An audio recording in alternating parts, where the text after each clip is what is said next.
In today's video, we're going to be taking a look at Warhammer Age of Sigmar Gothizzar Harvester from the Ossiarch Bonereapers. Without further ado, let's take a look.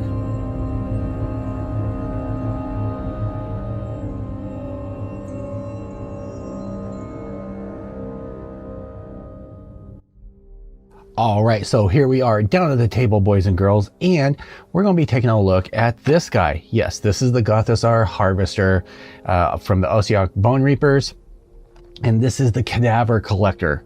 And there are a couple different ways that you can end up building it, mainly just changing the hands that are on the front, but this guy is really cool.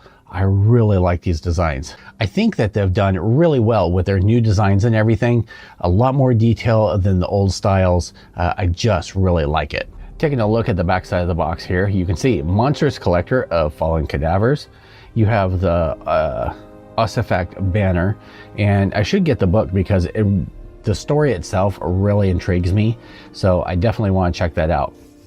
You have basically this bone hopper on the back that he tosses all the cadavers that he ends up picking up. You have the option of the soulcrusher bludgeon or the soulcleaver sickle. And I think the way I'm going to end up building this, and it's probably going to be frowned upon, but I'm actually going to do a soulcrusher bludgeon on one side and the sickle on the other. I think that would look really cool. You do have some details that end up being put on the base. That's really cool. There is a face that ends up being in here, and I think it's in the mouth. I'm not for sure. I haven't really cracked this open to look, but there is a little face that's in there to control the guy. You have these hands, and I like, a lot of people are like, oh, that's super cheesy. There's an arm here that's actually shoving up a Stormcast Eternal helmet, and another hand that's going, no, I don't think so, put that back. You have all these other little arms which are picking up pieces and parts. You have a couple of the crow things. You have options of either open or closed for the mouth. Actually, I think the heads are different. This one has more of a beak. This one has more of just a full fanged face. Let's crack this open and show you what comes inside.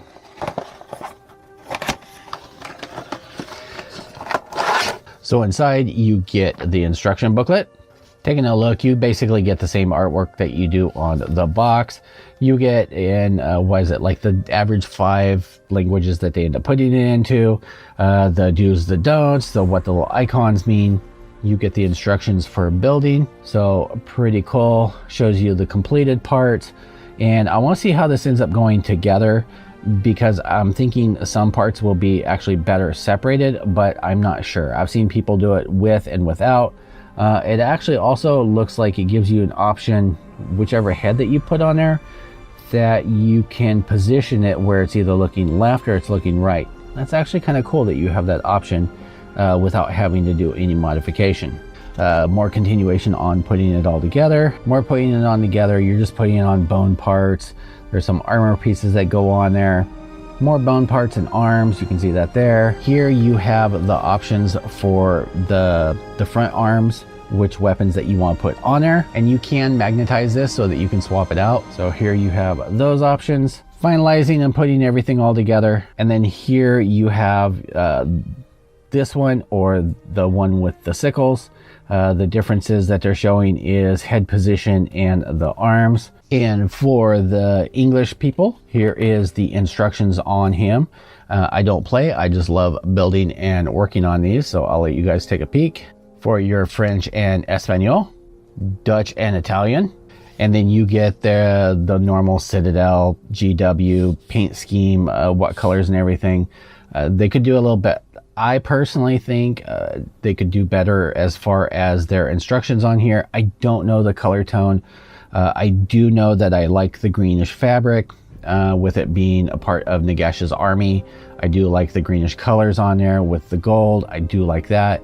I'm not sure about what I want to do with the armors. I've seen some great stuff where it's almost like non-metallic metal, but using it into a whitish silver. I do like that effect. Your bone hopper and then the colors for that. So of course, as usual, you get one base. Runner number 1, there's actually 2 runners that come with this. Runner number 1, and here you can see you've got face pieces on here. So here's for head number 1, head number 2, armor pieces. I think these are for the legs.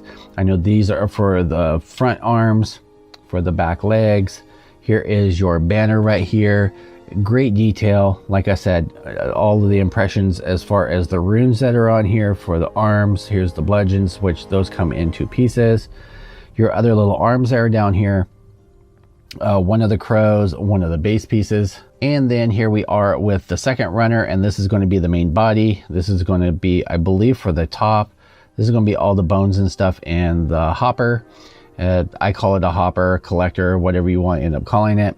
Ribs. Now here's what's really interesting. There are so many skulls on here, but if you look on the backside, there's skulls as well, so that you end up having view, basically looking through the ribs and looking through parts. You end up seeing other skulls looking out of cracks, and I really like that they ended up doing that. So in closing, you get 1 runner, 2 runners, an instruction booklet, and a base. So definitely stay tuned. I'm going to get this guy all built up, and then we'll get him primed, and we'll do a turntable and give you my thoughts on the build. All right, boys and girls, I hope you enjoyed that. That was going to be a quick look and unboxing of this guy here, the Harvester from the Ossiarch Bonereapers.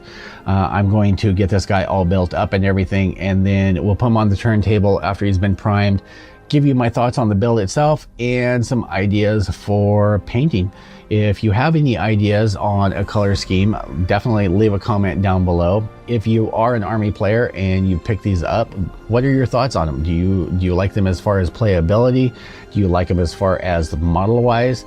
I think they have a lot of great details and things. GW just keeps doing better and better with the newer releases. I don't want to collect them, but there's a couple of pieces from the new sisters that I definitely want to pick up because it just looks awesome. Just to put on a shelf. As usual, if you like this video, hit that like button, hit the subscribe button, and I will see you guys all in the next video. As usual, YouTube, peace out.